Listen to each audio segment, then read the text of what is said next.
जी sir, हमारे पास सवाल में ये दिया हुआ है लाइक एक सॉलिड स्फीयर है जिसको कि हम लोगों ने बेसिकली आगे की तरफ स्पीड दिया हुआ है v not,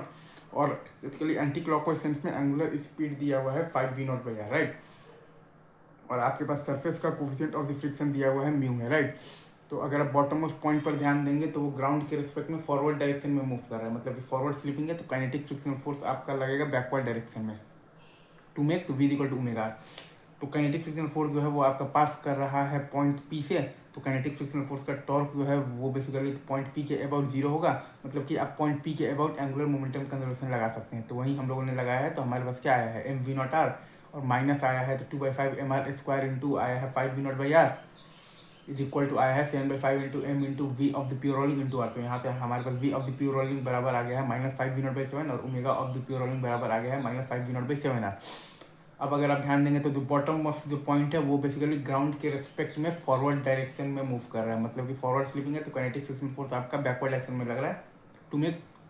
we equal to omega. तो V at any time T आपके पास क्या आ जाएगा, वो आ जाएगा आपके पास V naught minus mu G T, right sir, is it true. और ये बराबर है आपके पास omega eight any time T, omega होता है आपके पास अल्फा टी, अल्फा होता है आपके पास टॉर्क बाई आई, तो mu M G R by I होता है आपके पास 2/5 M R square into T,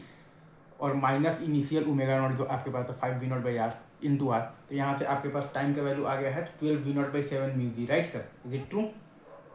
तो वी प्योर रोलिंग आपके पास आ गया है -5 वी नॉट बाई 7, और ओमेगा प्योर रोलिंग आपके पास आ गया है -5 वी नॉट बाई 7 आर। तो work done by the kinetic frictional force अगर निकालना है तो आप आप लगा दीजिएगा वर्क एनर्जी बेसिकली थ्योरम। तो work done by the kinetic frictional force आपको मतलब भाई अगर निकालना है तो आप लगा दीजिएगा बेसिकली तो वर्क एनर्जी थ्योरम। तो आपके पास मतलब कि आ जाएगा 7/10 इंटू एम इंटू आ जाएगा तो वी मतलब कि ऑफ द प्योर रोलिंग का होल स्क्वायर, मतलब कि 25/49 into V naught square. Again मैं फिर से बोल रहा हूँ, आपके पास आ जाएगा 7/10 into M into V of the pure rolling का होल स्क्वायर, मतलब कि आ जाएगा